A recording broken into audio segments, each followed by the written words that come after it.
जय हिंद दोस्तों। आईटी छात्रों के लिए एक और नई सरकारी नौकरी की भर्ती निकल कर आ चुकी है दोस्तों, जो कि सीएसआईआर की तरफ से ही निकाली गई है। कुछ दिन पहले मैंने सीएसआईआर की दो भर्तियों के बारे में बताया था। ये एक तीसरी नई भर्ती है, CSIR national physical laboratory NPL नई दिल्ली की तरफ से निकाली गई दोस्तों, जिसका ऑफलाइन फॉर्म भरा जाना है। 30 जून 2026 तक फॉर्म को अप्लाई कर सकते हैं। टोटल 20 सीटों पर टेक्नीशियन की भर्ती निकल कर आई है, जिसकी अप्रोक्स सैलरी जो है 44,428 पर मंथ होने वाली है। तो एक बहुत ही बेहतरीन सैलरी के साथ आप आईटीआई छात्रों के लिए टेक्नीशियन की पोस्ट पर नौकरी निकल कर आई है। जिसकी पूरी जानकारी के लिए वीडियो को अंत तक देखिएगा। आप टेलीग्राम, व्हाट्सअप और अनिल सर आईटीआई वेबसाइट को ज्वाइन कर लीजिए ताकि लेटेस्ट अपडेट आपको मिलते रहें। अनिल सर आईटीआई का व्हाट्सअप चैनल भी है, सभी कोई व्हाट्सअप चलाता है तो Anil sir ITI WhatsApp channel को भी आप जा करके ज्वाइन कर लीजिएगा, ठीक है। आपको बता दें दोस्तों, सीएसआईआर की एक गड़बड़ी और एक दिक्कत ये है कि इसके एग्ज़ाम काफ़ी डिले होते हैं। कभी कभी कई ऐसी भर्तियां देखने के लिए मिल जाती है जो साल, 1.5 साल, 2 साल लग जाते हैं। अभी देखिए 2022 का इस साल एक एग्ज़ाम होने वाला है, ये सीएसआईआर का है, तो थोड़ा डिले तो देखने के लिए मिल जाता है। लेकिन भर्तियां अच्छी खासी होती है, बस इंतज़ार आपको करना पड़ेगा भर्तियों का। फॉर्म भर के आप एग्ज़ाम का इंतज़ार करें कि कब तक होगा, कोई फिक्स नहीं होता है। कई सारी भर्तियां ऐसी होती हैं जो 2 महीना 3 महीना के अंदर एग्ज़ाम करा लेती हैं, लेकिन उनमें से ये जो भर्ती वैसी नहीं है। इसके लिए आपको लंबा इंतज़ार करना पड़ सकता है एग्जामिनेशन का, ठीक है। तो चलिए शुरू करते हैं, इसके बारे में आपको बताते हैं। टेक्नीशियन की भर्ती निकल कर आई है 20 सीटों पर, ठीक है, जिसकी लेवल 2 की वैकेंसी है। 19,900 का बेसिक है और मिनिमम एज 18 साल, मैक्सिमम 28 साल रखा गया है, ठीक है। यहाँ पर टेक्नीशियन की बात करें तो इलेक्ट्रॉनिक्स की पोस्ट पर 10 सीट है। सबसे ज़्यादा इलेक्ट्रॉनिक मैकेनिक के लिए ही है। अगर आपने 10th मिनिमम 50% मार्क्स के साथ और आईटीआई इलेक्ट्रॉनिक मैकेनिक ट्रेड में किए हुए हैं तो आप इसके लिए एलिजिबल हैं। आपको एक्सपीरियंस की कोई ज़रूरत नहीं है, फ्रेशर आईटीआई किए हुए कैंट एलिजिबल हैं।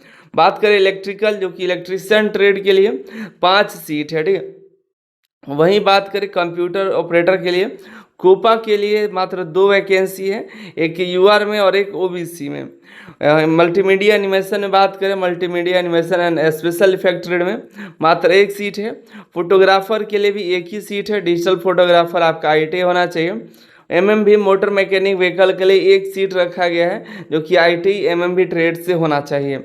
आगे बात करें इसके बारे में, जनरल कंडीशंस आप इसको देख लीजिए, पढ़ लीजिएगा, ठीक है। फॉर्म ऑफलाइन के माध्यम से भरा जाना है।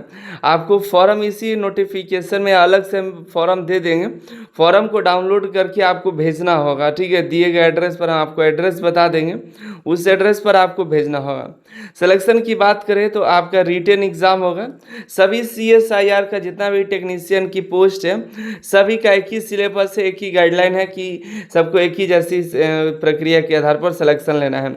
ओएमआर बेस्ड या सीबीटी में से कोई एक हो सकता है, लेकिन हमको जहाँ तक लग रहा है कि आपका ये ओएमआर ही ना करा, ठीक है। और ये इंग्लिश से हिंदी दोनों भाषाओं में आपका पेपर रहेगा। इंग्लिश भाषा का पेपर को छोड़ करके 150 टोटल पेपर होंगे, 150 नंबर के होंगे, सॉरी 150 नंबर का नहीं होगा, नंबर ऑफ क्वेश्चन 150, ठीक है।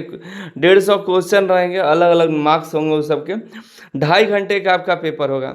पेपर 1 जो होगा, ये 3 पेपर आपके जो 150 क्वेश्चन है, इनको 3 पेपर में डिवाइड किया गया है। 3 तरह के पेपर आएंगे, पेपर 1, पेपर 2 और पेपर 3। पेपर 1 जो होगा 1 घंटे का होगा। 50 क्वेश्चन मेंटल एबिलिटी से क्वेश्चन आएंगे, जो कि 100 नंबर के होंगे। 50 क्वेश्चन 100 नंबर का, यानी कि हर एक क्वेश्चन 2 नंबर का होगा, निगेटिव मार्किंग नहीं रहेगा।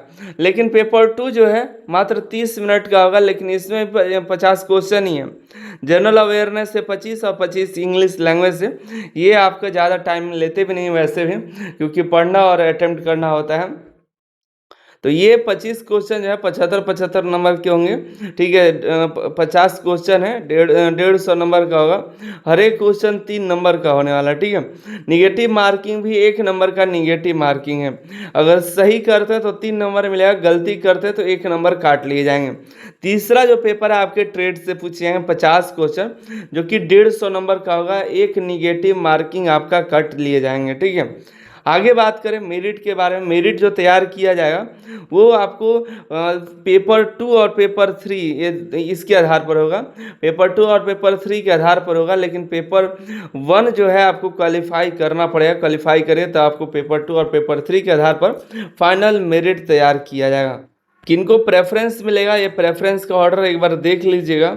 ठीक है, यहाँ पर देखिए आपको फॉर्म को प्रिंट आउट करके फिलअप करके और सभी जो डॉक्यूमेंट्स मांगे जा रहे हैं उसको सेल्फ अटेस्टेड करके, जैसे मार्कशीट, एज का प्रूफ, आईटीआई का मार्कशीट सर्टिफिकेट, मैट्रिक का marksheet certificate, caste certificate, recent passport size photo, ये सभी आपको भेजने होंगे। और जो जनरल ओबीसी के कैंडिडेट हैं उनको 500 रुपये का डिमांड ड्राफ्ट बनवाना होगा बैंक जा कर के, और डिमांड ड्राफ्ट रहेगा डायरेक्टर नेशनल फिजिकल लेबोरेटरी के नाम पर।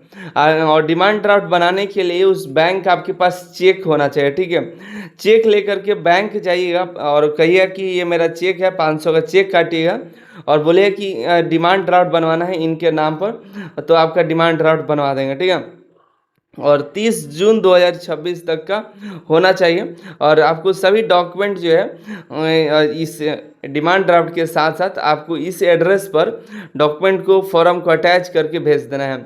इन्वेलप के ऊपर लिखिएगा application for the post of technician और पोस्ट कोड लिख करके बाई पोस्ट कर दीजिएगा। 30 जून के पहले वहाँ पर पहुँच जाना चाहिए। ठीक है, डिमांड ड्राफ्ट के पीछे आपको आपका नाम और किस पोस्ट के लिए अप्लाई किए हैं, कैटेगरी SC ST की जो बस यही आपका नाम और आपका पोस्ट लिखना है। जो SC ST PWBD दिव्यांग कैंडिडेट हैं इस सभी को फॉर्म भरने की कोई फीस की ज़रूरत नहीं है, वो बिना फीस के बिना डिमांड ड्राफ्ट के भेज देंगे। ठीक है, और बात करें लास्ट डेट का तो 30 जून तक आपको वहाँ तक आपका फॉर्म वहाँ तक पहुँच जाना चाहिए।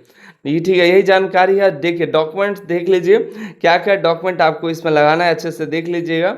इस पेज पर दिया हुआ अच्छे से पढ़ करके इसमें देखिए, इसमें सभी फॉर्मा भी दिया है, जो फॉर्मा आपको भेजना है सही से देख करके भेज दीजिएगा।